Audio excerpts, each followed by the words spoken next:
All right. Welcome in to the pregame podcast for Game 2 of your LA Kings and Edmonton rivalry series, the trilogy. Joe and Rand are talking about your matchup here tonight. So get in the chat, like and subscribe. And this podcast is brought to you by DraftKings Sportsbook, the official sportsbook of the Hockey Royalty Podcast. So the chase for the Stanley Cup is on.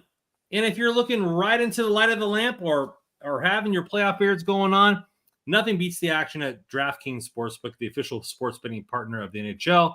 From the start of the playoffs all the way through hoisting the cup, DraftKings Sportsbook has you covered with same-game parlays, live betting odds, and so much more. Hey, Brandon, Joe, what are the Kings' favorite tonight? Well, they're plus 160, and Edmonton Oilers are negative 192 after that beating the other night. So get your odds and bets in right now on DraftKings Sportsbook because they're giving you some favorable deals here. Download the app and use code THPN. You get $200 in bonus bets if you just bet $5. That's right, $200 in bonus bets if you just bet $5. That's code THPN on DraftKings. The crown is yours. Joe, I know we were much more optimistic last time. Now you're in the couch. You're not even on the desk anymore. You're just slouching back there. Yep. You're taking the beating as it came last game. How are you feeling going into tonight? They have knocked me back from the chair to the couch. Yeah.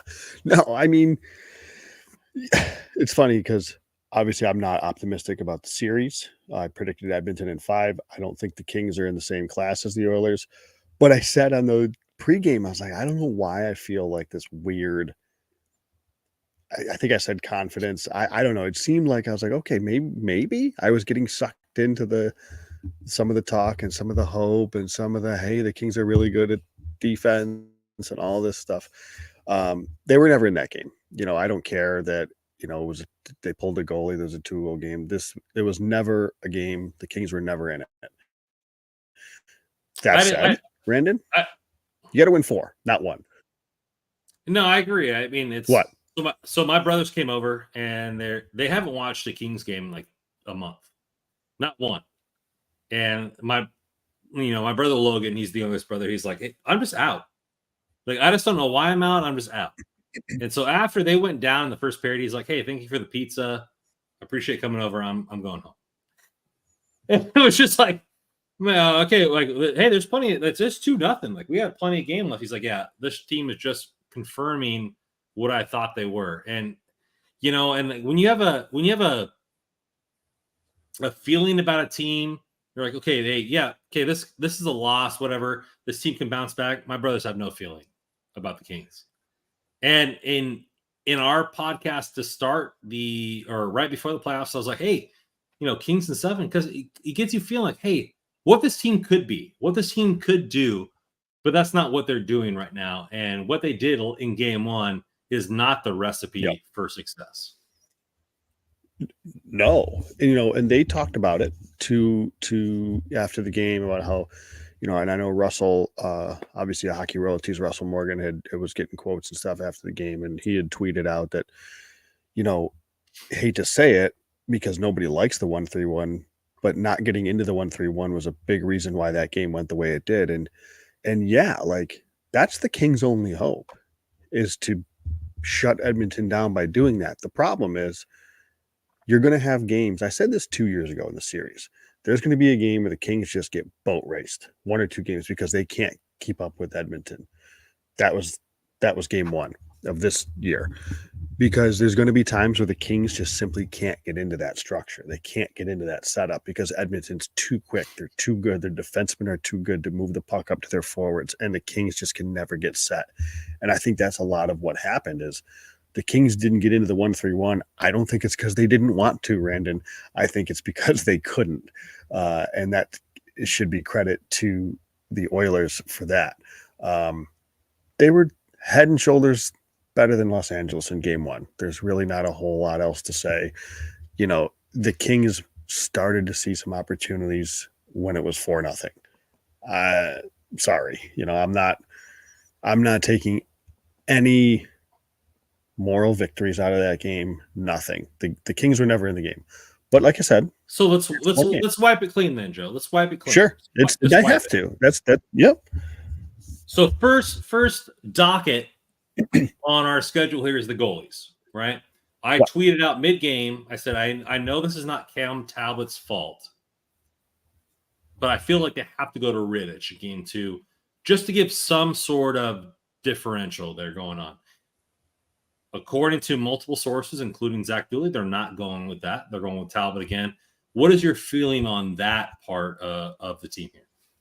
I agree that, I would have gone Rittich, but I'm not losing sleep over it being Talbot. And I guess the reason I would have gone Rittich is because I don't think the Kings have to be married to one of these guys. And to that, and like you said, I don't think Talbot played a bad game. I didn't like the Henrique goal, the second goal. Yeah. Great shot. Don't get me wrong, but it beat him short side, and it was almost like it wasn't like it went short side post. It was like middle of the net. And is a great shot, but it's one, if you're beating Edmonton, you have to have that save. So again, that's it. Couldn't you say that on the power play goal by Draisaitl? I mean, he went off the helmet almost pretty much. I mean, but that was like I think that was a one-timer though. I'm gonna give him some grace on that one. Okay. But to the point is like, I don't think the Kings have to stick with Talbot. I mean, I would go right now, because what'll happen is if they have another game like game 1, then maybe they go Rittich in game 2. But now you're already down 2, and it's been a train wreck. That said, though, like, I don't know if David Rittich plays last game, the result's the same, right? I mean, so again, and I know Zach Dooley has tweeted out, the lineup's the same. All right, so line rushes right now, 5 minutes ago. Leferrier, Kopitar, Kempe, Moore, Deneau, Arvidsson, Fiala, Dubois, Byfield. So last time they tweeted out that they were mixing it up, and then within 5 minutes they escaped that. So most of the game has been this lineup, and then Grunstrom, Lizotte, Lewis. Yeah. Nothing with the bottom 6 at all. So, yeah, tweeting out the same. So Einstein's definition of insanity is doing the same thing over and over again, expecting different results. This is one game. Do you expect different results going into game 2? I do. Now, I'm not saying I expect the Kings to win, but I expect the game to be different, because I think, and we've seen this, I feel like, in the past, where LA has, if they have a game like this where they're just all over the place, that you'll see them that next game really clamp down, really get that structure. So I am fully expecting, I said this last game, that if you're a Kings fan, you want a boring first period. You want the sludge. You want LA Kings sludge hockey. And I think that I think we could see that. Like, I think it's going to be way better. There's going to be much more attention to detail. I think there's going to be much more structure with the Kings. I mean, at least there better be. Again, that's their ticket to winning this series, is having that. So I am expecting that. You got a veteran team. The Anze Kopitars, Adrian Kempe has been around a while, Drew Doughty, Mikey Anderson, Philippe Deneau. And like, this is a lineup that I think knows exactly how they have to play in order to win. The kicker is the opponent. And if Edmonton gets off to a quick start, they pop one early, immediately the Kings, they're going to be already on their heels. Well, so, Draisaitl just does what he wants. McDavid just does what he wants. So you have, sometimes they can just do whatever they can do. And it's very tough there. Let's get into the matchup a little bit and what we saw in game 1 versus game 2. And I was out of game 1. It was just very tough to watch. And you're like, okay, can they get back in? Can they counter punch? Can they do all the stuff that we talked about? Spirits running high. Edmonton had their way with us. So let's talk about, I think we should start it with the defenseman core.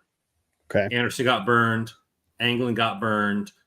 The team looked very out of sorts from the blue line. How does this team weather the storm or throw some punches from the blue line in game 2? Well, that's tough because if you're looking at that top pair, and yeah, Mikey Anderson had a rough go of it. But in fairness, like you look at the pairing of Matt Roy and Vladislav Gavrikov, not good enough. They That's were where I was going with this. Yeah. Yep, 36% shot attempts, 28% expected goals. Their whole thing. This is what I go back to, and people hate. I have to hate me that I continue to say this. They have built their team on defensive defensemen. And when you do that and you still get caved in, you have no way to get yourself out. So you live and you die by that. And when you play a team like Edmonton, more often than not, you are going to die by that. And when Gavrikov and Roy are getting caved in, you have no answer. You have no way to stop them because that's, has been a really good shutdown pair since they've been put together over a year ago. But it hasn't been quite as dominant this season. And that first game wasn't good. No. And the Kings can't win a series if that's going to happen. No, they can't. I mean, first pair wasn't good. Second pair wasn't good. And obviously, we all know the third pair wasn't good. I think as a whole, the blue line's got to get a lot better.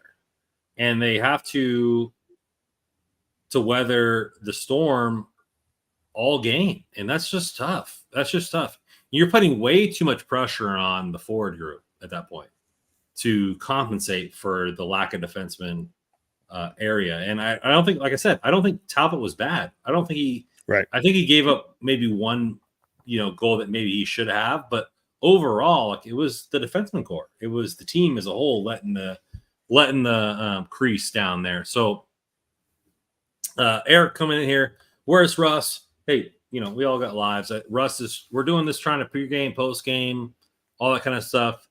We're all going to try to be here tomorrow to do a recap of game 1 and 2 before it goes back to LA. But we're trying to give you as much content as possible. And you know what? The pretty faces of Joe and Rand are here. So Eric, just crack open a beer and enjoy what we got going on here, my man.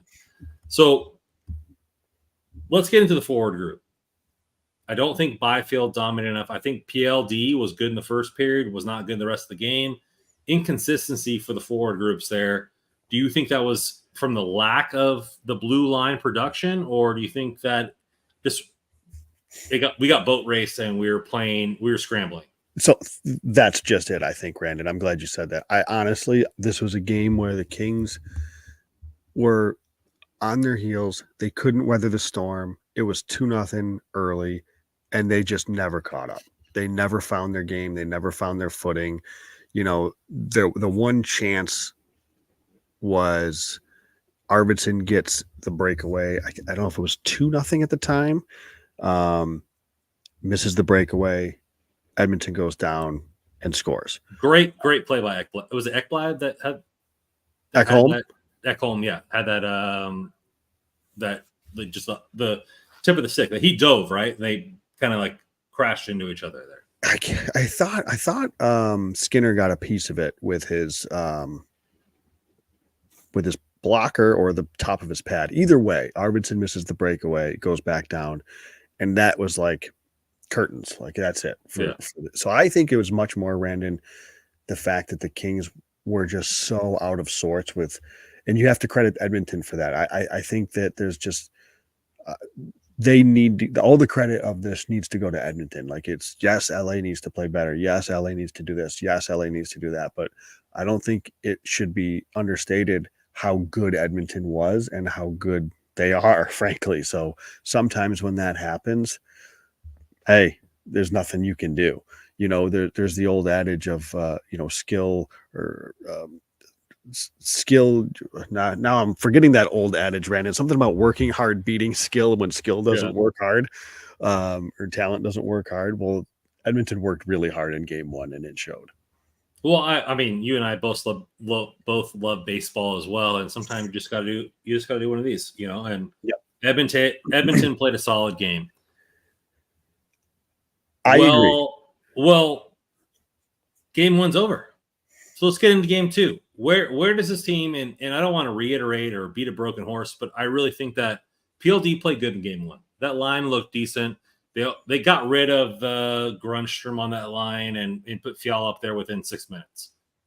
So I think line 3, PLD, Byfield, and Fiala, which is what the line rushes are now, is the key of the game. I think that line is the key of the game because they had so many opportunities in game 1 where they had a little bit of pressure here and they were about ready to score and then mistake or puck off the stick, mistake or whatever. They made some good plays and then they couldn't finish.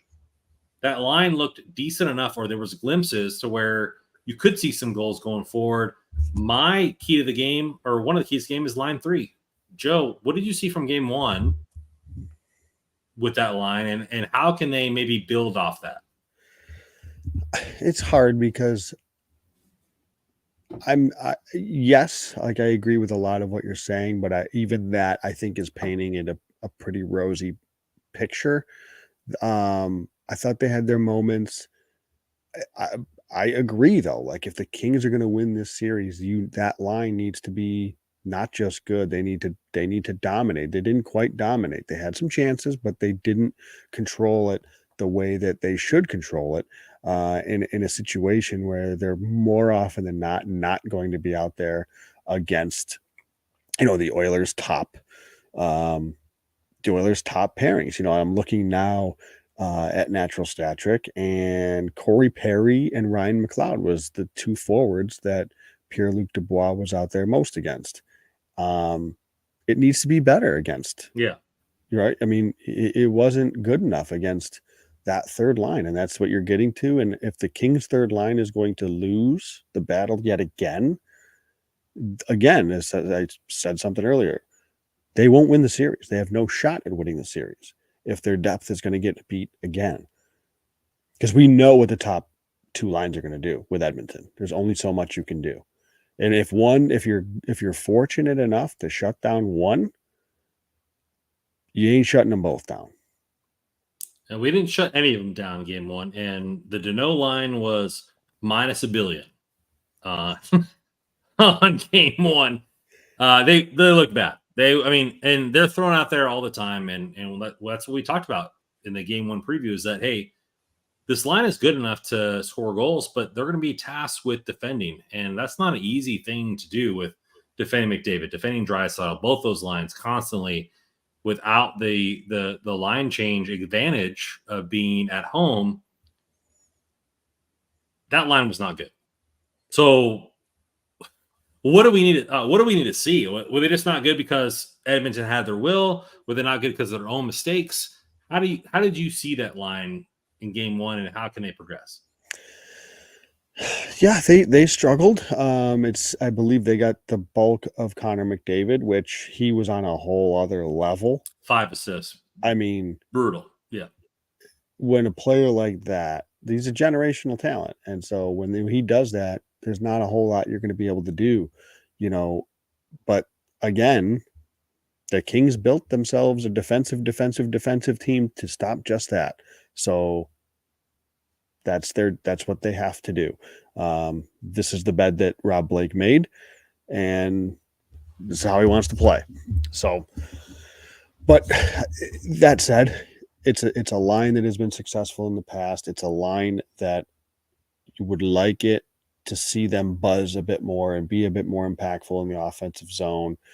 Just living in forechecks, like just trying to keep the puck out of their own zone as much as possible. Really, the Anze Kopitar line did a pretty good job of that. Leon Draisaitl's numbers, he was worst. He was dead last on the Oilers in terms of shot attempts, Corsi for percentage of 5-on-5. Him and Nugent Hopkins, according to Natural Stat Trick, they were terrible in expected goals.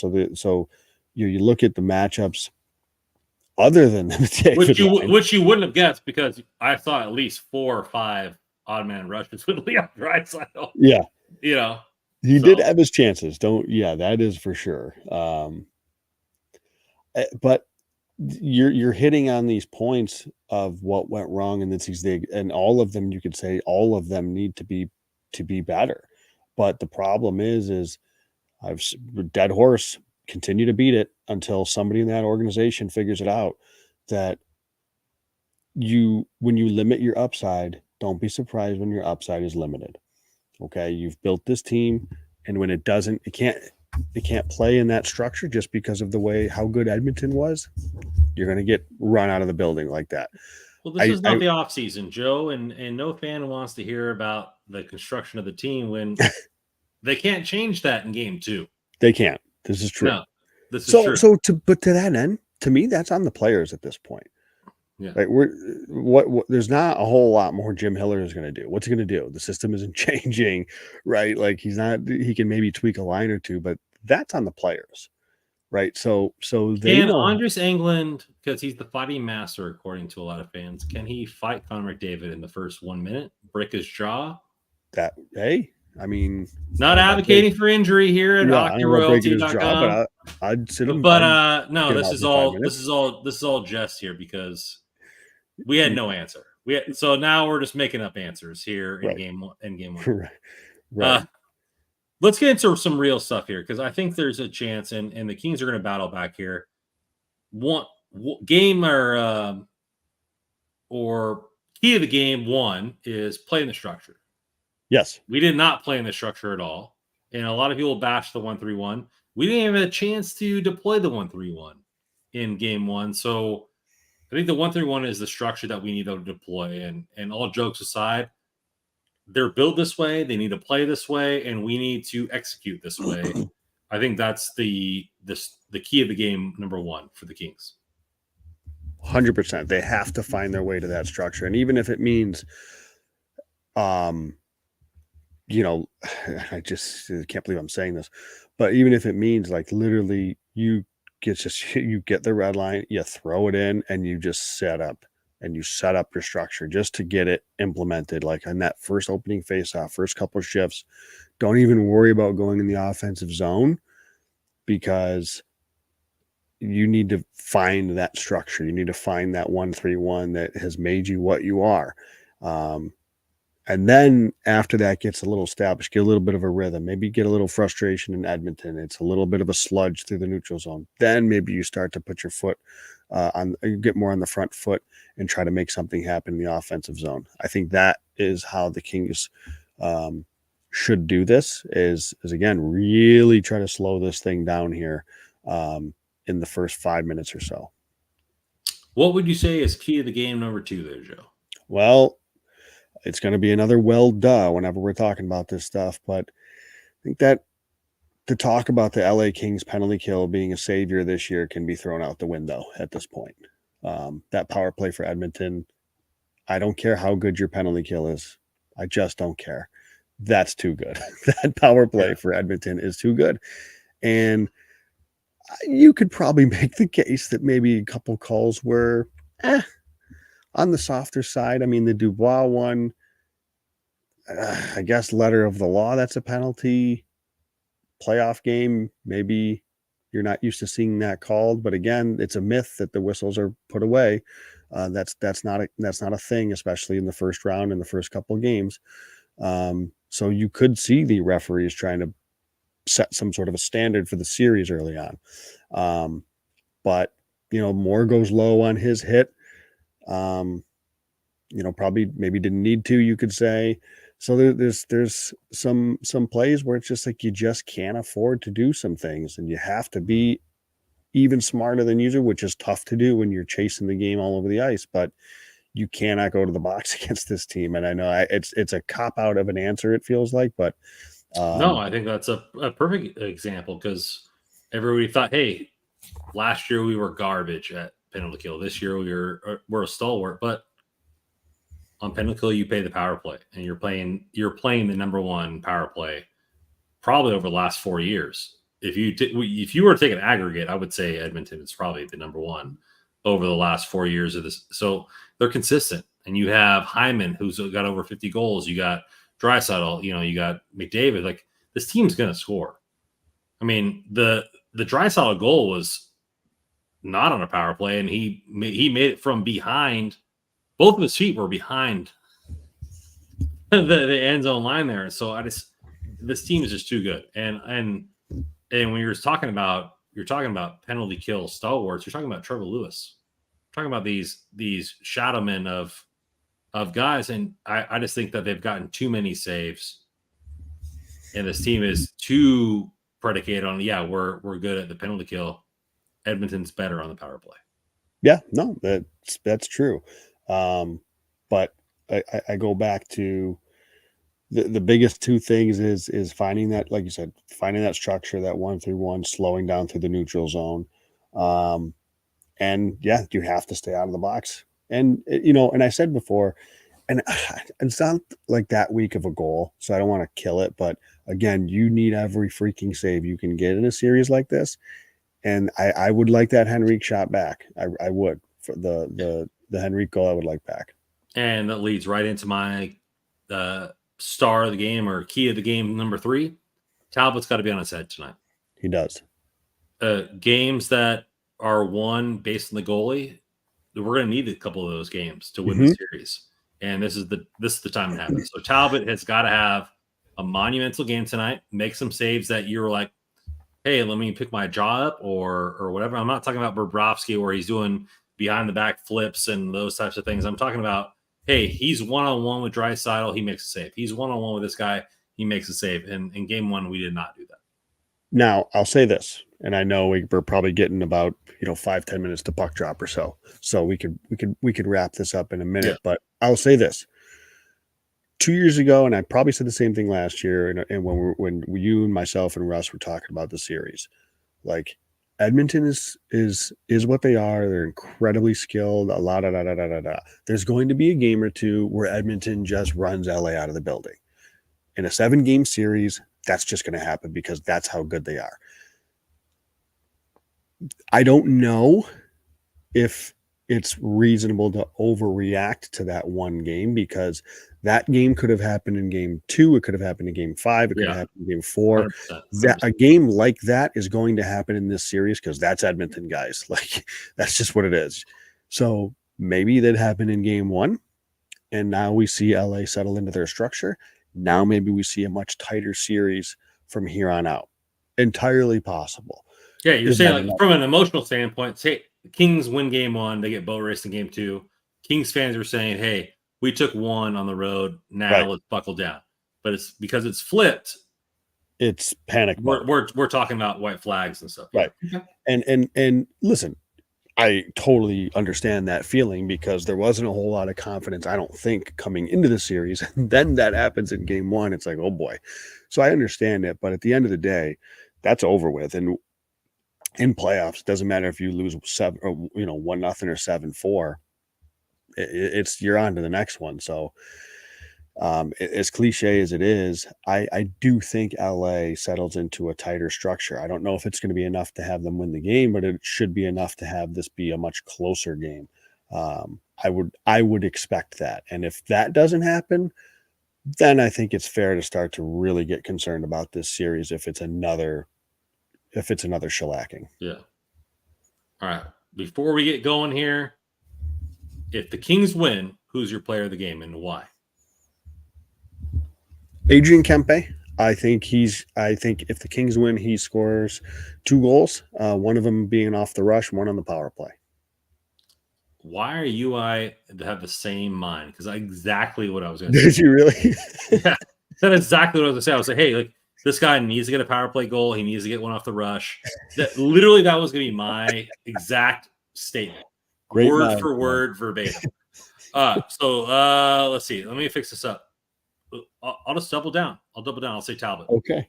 I'll say Talbot because I think he's going to have a solid game. I think he's going to have to make some saves that say, hey, Talbot, stick taps to win this game. And I think Kempe is going to have that power play goal off the rush, little poke check where he carries it in on the off angle. And you're like, hey, dude, you're one-on-one with the goalie. Snipe that in the upper corner to win this game. Appreciate you guys, fans, for coming in. Get your beers, get your pizzas. Game 2 is about to be underway. Thank you guys for coming in all the time. Watch Hockey Royalty at hockeyroyalty.com and subscribe and like on our channels. Always come in here with your team. Go Kings, go.